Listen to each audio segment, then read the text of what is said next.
అందరికీ నమస్కారం.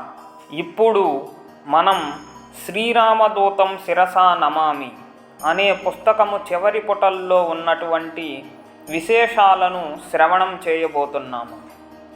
హనుమంతుడు ఉన్న చోట భయం ఉండదు, ధైర్యం ఉంటుంది, నిర్వేదం ఉండదు, ఉత్సాహం ఉంటుంది, సంశయం ఉండదు, స్పష్టత ఉంటుంది, అలసత్వం ఉండదు, కార్యదీక్ష ఉంటుంది, తడబడటం ఉండదు, దాక్ష్యం, కార్యసాధనలో నేర్పు ఉంటుంది, అపజయం ఉండదు, విజయం ఉంటుంది, అనితర సాధ్యమైన కార్యాలు సాధించిన ఆత్మస్థుతి ఉండదు, వినయమే ఉంటుంది, నేల విడిచి సాము చేసే ఆవేశం ఉండదు, ఆలోచనే ఉంటుంది.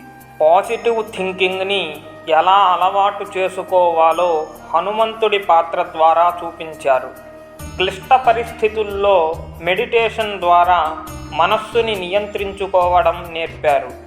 అటూ ఇటూ ఊగిసలాడుతూ అందుబాటులో ఉన్న అవకాశాలని జారవిడుచుకునే వారికి మనస్సుని ఏకాగ్రం చేసుకుని అందివచ్చిన అవకాశాలని ఎలా సద్వినియోగం చేసుకోవాలో చూపించారు.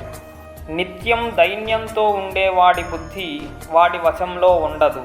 మోయలేని బరువుతో నింపిన ఓడ నీటిలో మునిగినట్లు అతడి వివేకం శోకంలో మునిగిపోతుంది.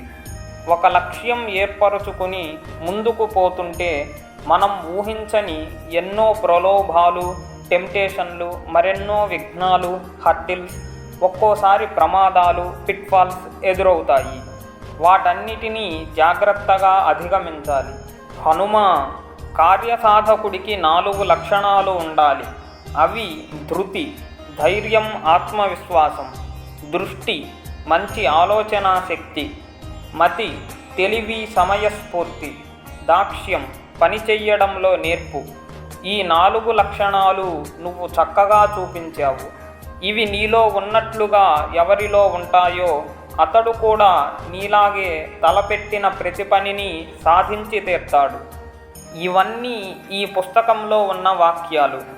ఇందులో అడుగడుగునా ఉన్న ఆణిముత్యాల లాంటి వాక్యాలకి ఉదాహరణలు.